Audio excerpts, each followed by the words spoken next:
하이 가이스, 고나고입니다. 제가 그동안 사용해본 나싱 이어폰만 해도 이제는 가지수가 꽤 되는데요. 처음에는 투명 컨셉으로 예쁜 디자인으로 잘 뽑는다는 생각이 들었는데 제품 라인업을 하나씩 추가할수록 이제는 진지함이 느껴져요. 정말.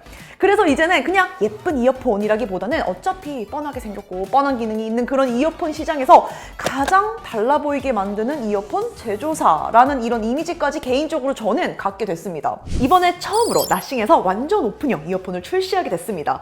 비슷한 형태의 이어폰은 이미 시장에 존재하고 있죠. 올레댄스라는 제품도 있고 샥즈도 제가 사용해본 제품 중 하나고, 그리고 또 생긴 형태는 조금 다르긴 하지만 소니에서도 도넛 형태의 링크버즈라는 구멍이 뚫린 제품을 출시해서 그때 당시에 정말 다들 충격에 빠졌던 기억이 있어요. 최근에 왜 제조사들이 이런 완전히 귀를 열어두는 형태의 이어폰을 시도하는 걸까요? 이어폰 없이 생활하는 게 불가능할 정도로 우리 모두는 상시 무언가를 듣는 게 일상이 됐기 때문입니다. 일을 하면서도 이동하면서도 쉬면서도 우리는 뭔가를 듣고 있어요. 정확히는 듣고 보고 듣고 있어요. 그러다 보니 원래 오디오 기기의 본질인 음질보다도 최근 사용 행태에 더 잘 맞게 더 오래 쓰고 더 편하게 쓰고 항상 착용할 수 있는 이어폰, 이런 컨셉이 나오게 된 것 같아요. 이런 형태의 제품을 한 번이라도 써본 분들은 확실히 공감을 할 수 있을 건데, 이게 정말 하루 종일 착용해도 전혀 귀에 부담도 없고 꼭 음악이 나오든 나오지 않든 상관없이 귀에 걸쳐둔 채로 생활하는 게 굉장히 익숙해집니다. 그래서 저는 이 컨셉이 지금의 완전 오픈형 이어폰의 디자인에 어느 정도 충족한다고 보고 있어요. 자, 그럼 나싱은 뭐가 다를까? 당연히 첫 번째는 디자인이죠. 나싱답게 역시나 투명한 컨셉을 기반으로 아주 귀여운 디자인으로 잘 완성을 했습니다. 케이스는 마치 저희 엄마가 갖고 다니는 작은 돋보기 케이스 같이 생겼는데 손에 컴팩트하게 잡히는 크기와 무게도 좋고, 하판과 상판을 일체감 있게 디자인을 하기보다는 오히려 구분감 있게 동글동글하게 마치 길쭉한 어떤 마카롱 두 장을 겹쳐 놓은 것 같이 표현을 했는데, 이게 그립감도 더 좋고 열고 닫을 때 조작하기에도 좋았어요. 본체를 꺼내보면 항상 그렇듯 투명한 본체의 오른쪽을 구분할 수 있는 레드 닷이 포인트로 되어 있어요. 들어보면 드라이버가 있는 부분과 반대편, 아마도 배터리가 있는 부분, 이 두 개가 양 끝에서 무게 밸런스를 맞추고 있고, 막상 귀에 닿는 실리콘 부분은 아주 부드러워요. 그래서 귀에 실제로 착용해보면, 아니 착용이라는 말도 좀 안 어울리죠. 그냥 귀에 얹어보면 무게 밸런스가 양쪽으로 자연스럽게 잡히면서 귀를 따라서 자연스럽게 올려져 있게 되는데 무게감도 거의 없고 착용한 채로 장시간 있어도 피로감조차도 없어서 정말 편했습니다. 그동안 사용해본 제품을 보면 고정하는 방식에 있어서 머리 쪽을 이용하거나 아니면 귓바퀴를 조금 압박하면서 제자리를 찾아가는 느낌이 있었는데,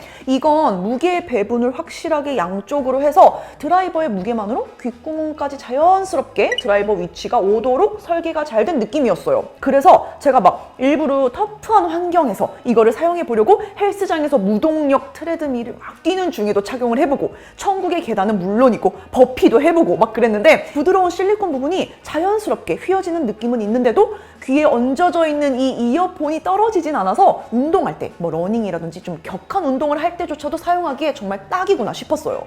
게다가 생각보다 기능적입니다. 기본 조작 방법은 본체 부분을 살짝 누르고 핀치를 통해 이루어지는데, 위치만 다르고 에어팟 프로의 스템 부분을 누르는 것과 비슷하다고 생각을 하면 적응하기 쉽더라고요. 이걸 통해서 상당히 다양한 조작이 가능해요. 왼쪽, 오른쪽 각각 한 번 핀치, 두 번 핀치, 세 번 핀치, 그리고 이것뿐만 아니라 한 번 핀치 후에 홀드, 두 번 핀치 후 홀드 동작까지 있어서 거의 이어폰에서 필요한 조작을 볼륨 조절까지 포함해서 다 지정할 수 있어요. 한 가지 아쉬운 부분은 요새 챗GPT를 굉장히 잘 쓰고 있는데요. 바로 이 이어폰에서 챗GPT 음성 대화가 가능하면 좋겠다 싶었지만 이 기능은 현재 안드로이드도 아니고 무려 나싱 OS에서만 가능합니다. 그리고 다른 나싱 이어폰이 그랬듯 듀얼 커넥션을 통해서 자연스럽게 두 개의 기기를 전환하면서 사용할 수도 있어서 맥북과 아이폰 혹은 윈도우 랩탑, 뭐 갤럭시 스마트폰까지 자연스럽게 왔다 갔다 하며 사용할 수 있어요. 기능적으로 완벽하다는 표현을 사실 하고 싶었는데, 제 기준에서 딱 하나 아쉬운 점이 있었다면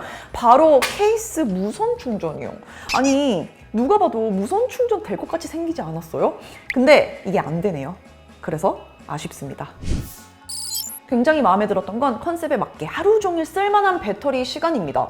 이어버드만으로 8시간 사용 가능하고 적극적으로 통화도 하고 챗GPT 불러서 마음껏 사용을 한다고 하더라도 6시간은 충분히 사용할 수 있어요. 그리고 여기에 케이스를 통해서 대략 2번 하고 반 정도 충전이 더 가능하기 때문에 하루 종일 사용한다고 해도 이틀 충분히 사용할 정도 되고 실제로는 3, 4일도 케이스와 같이 갖고 다니면서 사용할 수 있는 정도입니다.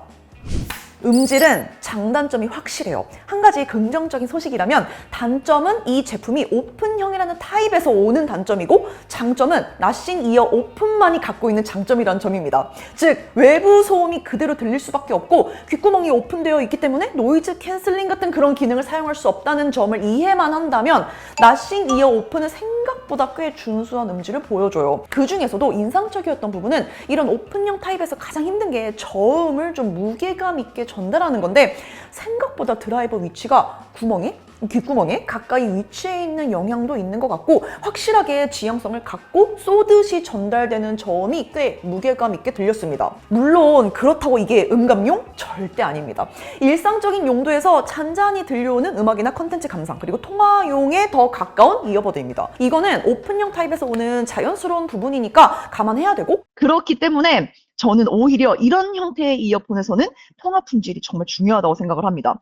나싱 이어 오픈뿐만 아니라 이렇게 동일한 형태의 다른 이어버드에서 스템 구조는 사실 찾기가 어렵죠. 스템 디자인이 아니다 보니까 이런 이어버드에서는 사실 수음이 더 유리할 수가 없습니다.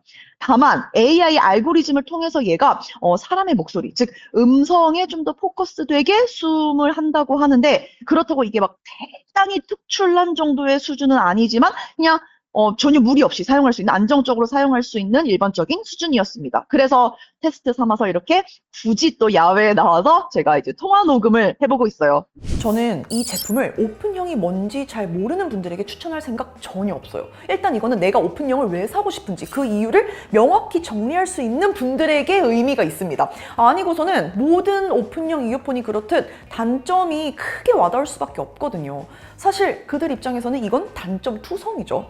하지만 내가 하루 종일 착용할 이어폰이 정말 필요해서 이런 오픈형을 고민 중이라면 상당히 예쁜 디자인, 압도적으로 편한 착용감, 제어 방식의 다양성과 듀얼 커넥션, 충분한 배터리 사용 시간, 그리고 생각보다 무게감 있는 저음까지도 이렇게 우선적으로 고려해볼 만한 오픈형 이어폰인 건 확실한 것 같아서 저도 이번에 신제품 소식 듣고 꼭 한번 사용을 해보고 싶었고 리뷰로도 소개를 하고 싶었습니다. 추가로 궁금한 점 남겨주시고요. 지금 보니까 여러분 다른 신제품 소식이 또 솔솔 들려오는데 저는 그러면 또 재밌는 제품 들고 돌아올게요.